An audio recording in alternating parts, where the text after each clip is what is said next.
یوں ہی نہیں جہاں میں چرچا حسین کا، کچھ دیکھ کے ہوا ہے زمانہ حسین کا۔ سر دے کے دو جہاں کی حکومت خریدی، مہنگا پڑا یزید کو سودا حسین کا۔ بسم اللہ الرحمن الرحیم۔ السلام علیکم۔ پاک 360 کے ساتھ میں ہوں شفا زمان۔ غرور ٹوٹ گیا کوئی مرتبہ نہ ملا، ستم کے بعد بھی کچھ حاصل جفا نہ ملا۔ سر حسین ملا ہے یزید کو، لیکن شکست یہ ہے کہ پھر بھی جھکا ہوا نہ ملا۔ واقعہ کربلا تاریخ اسلام کا وہ پرسوز واقعہ ہے جو قیامت تک نہیں بھلایا جا سکتا، جس میں نواسائے رسول حضرت امام حسین رضی اللہ تعالیٰ عنہ شہید کر دیے گئے تھے۔ یزید خلیفہ کی مسند پر برجمان ہو چکا تھا، اور اس کے لیے سب سے بڑا خطرہ اللہ اور اس کے رسول اور دین اسلام پر ڈٹ جانے والے امام حسین رضی اللہ تعالیٰ عنہ تھے، جنہوں نے اپنے نانا کے حق پر مر مٹنے اور اسے بچانے کی قسم کھا رکھی تھی۔ یزید سمجھ رہا تھا کہ بھائی اور باپ کی شہادت کے بعد وہ کمزور ہو چکے ہیں۔ اس نے سوچا اپنی طاقت کو مزید بڑھانے اور حکومت کو مکمل طور پر اپنے قابو میں کرنے کے لیے آپ رضی اللہ تعالیٰ عنہ کو راستے سے ہٹانا فائدہ مند ہوگا، لیکن اسے شاید معلوم نہیں تھا کہ سردار جنت کے لیے دنیاوی خلافت کوئی معنی نہیں رکھتی۔ کوفہ والوں کے سینکڑوں خطوط حضرت امام حسین رضی اللہ تعالیٰ عنہ کو موصول ہوئے، جن میں یزید اور اس کے اعلیٰ کاروں کے مظالم بیان کیے گئے تھے، اور دین اسلام کو درپیش خطرات سے بھی آگاہ کیا گیا تھا۔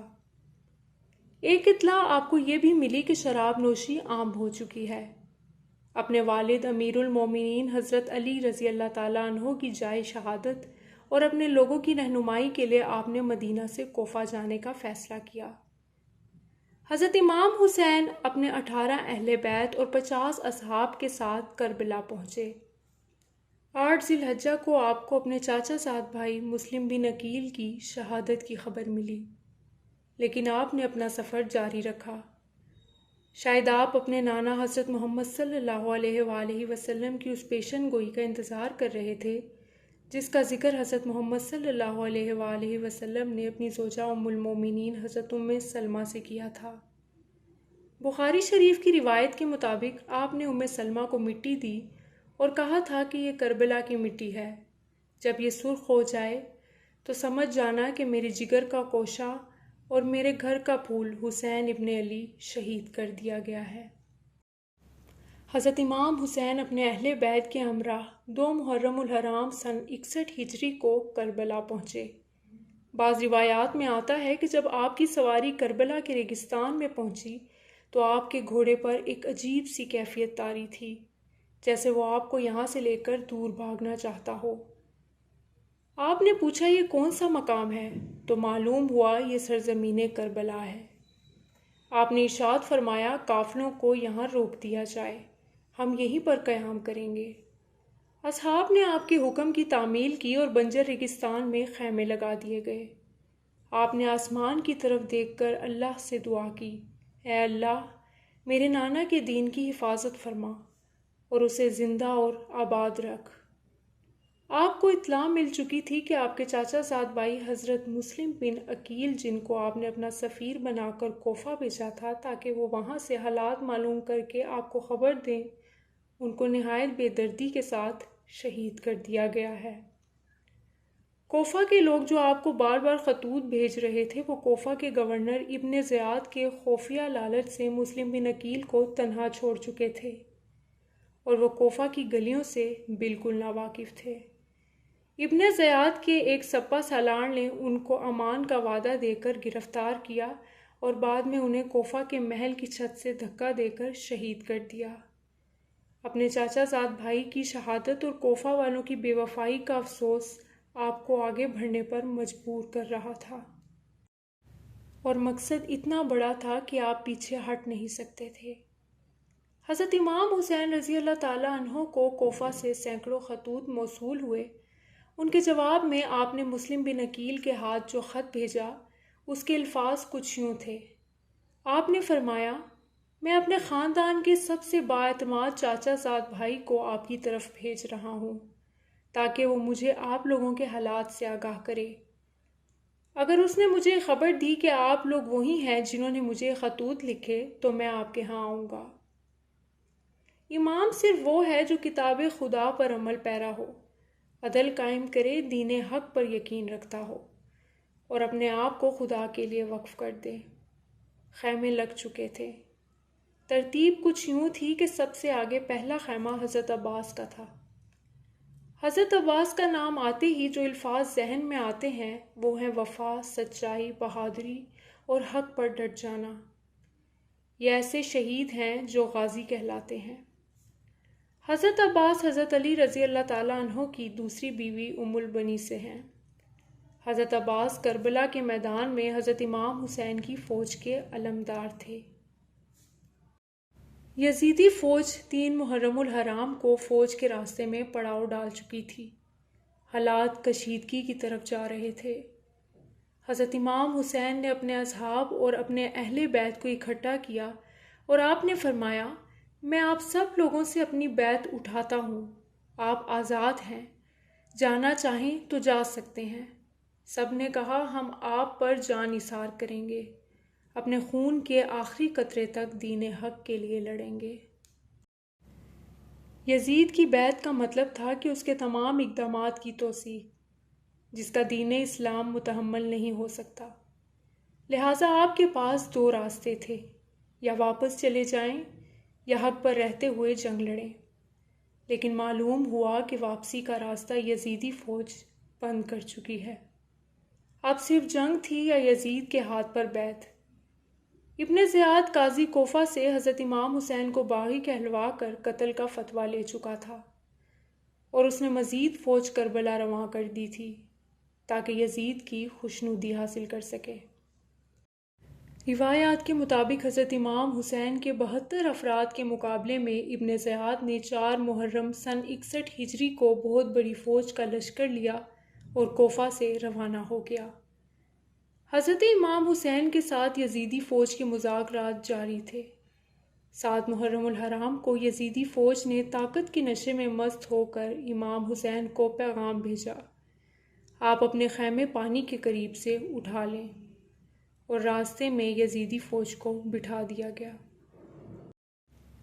امام حسین رضی اللہ تعالیٰ عنہ نے پانی بند کرنے کا ظلم اس لیے برداشت کیا کہ کہیں بعد میں لوگ یہ نہ کہیں کہ امام حسین اور یزیدی فوج میں تنازع پانی کا تھا۔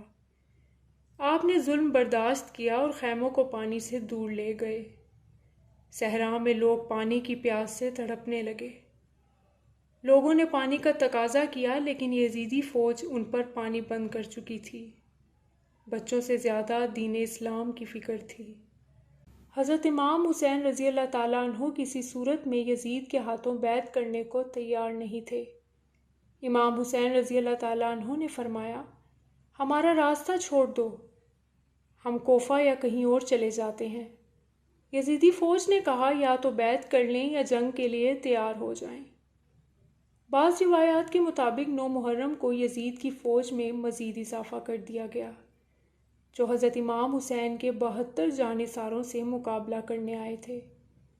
شمر نے آتے ہی اپنی مکاری کا استعمال کرنا چاہا اور حضرت عباس اور ان کے بھائیوں کے نام امان نامہ بھیجا کہ آپ کی والدہ میرے قبیلے سے ہیں، اس رشتے سے میں آپ کا ماموں ہوا، لہٰذا آپ کو آپ کے بھائیوں سمیت امان نامہ دیتا ہوں، آپ جہاں جانا چاہیں جا سکتے ہیں۔ لیکن انہوں نے حضرت امام حسین رضی اللہ تعالیٰ عنہ کا ساتھ نہیں چھوڑا۔ 9 محرم کی رات حضرت امام حسین رضی اللہ تعالیٰ عنہ کو معلوم ہو گیا تھا کہ یزیدی فوج آپ کا خون بہانے کے در پر تھے۔ 10 محرم کی صبح ہوئی، سب پیاس سے نڈھال تھے، بچے پیاس سے چیخ و پکار کرتے ہوئے رو رہے تھے۔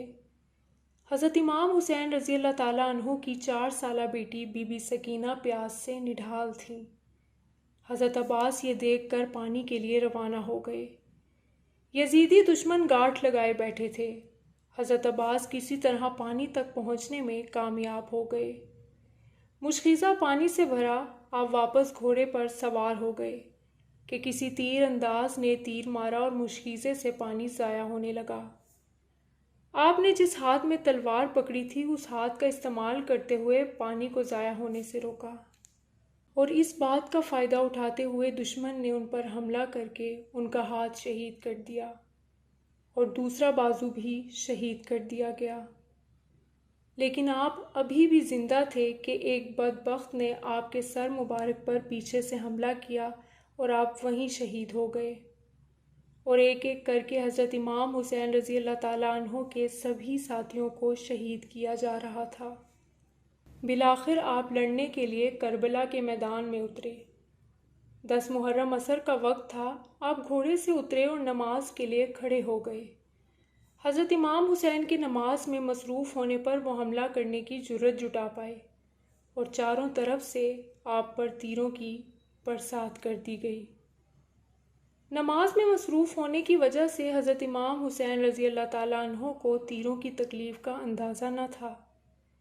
جب حضرت امام حسین رضی اللہ تعالیٰ عنہ سجدے میں گئے تو شمر نے اپنے تلوار کی طاقت سے آپ کا سر مبارک تن سے الگ کر دیا اور اس کو نیزے پر بلند کیا۔ حضرت زینب تمام منظر دیکھ رہی تھیں۔ یزیدی فوجوں نے خیموں کو آگ لگا دی، خواتین کے سروں سے دوپٹے چھین لیے اور سب کو قیدی بنا کر یزید کے دربار کی طرف لے گئے۔ یوں ہی نہیں جہاں میں چرچا حسین کا، کچھ دیکھ کے ہوا ہے زمانہ حسین کا۔ سر دے کے 2 جہاں کی حکومت خریدی، مہنگا پڑا یزید کو سودا حسین کا۔ اب تک کے لیے اتنا ہی، اب مجھے اجازت دیجیے۔ اللہ حافظ۔ دیکھتے رہیے ہمارا چینل پاک 360، لائک کیجیے، سبسکرائب کیجیے۔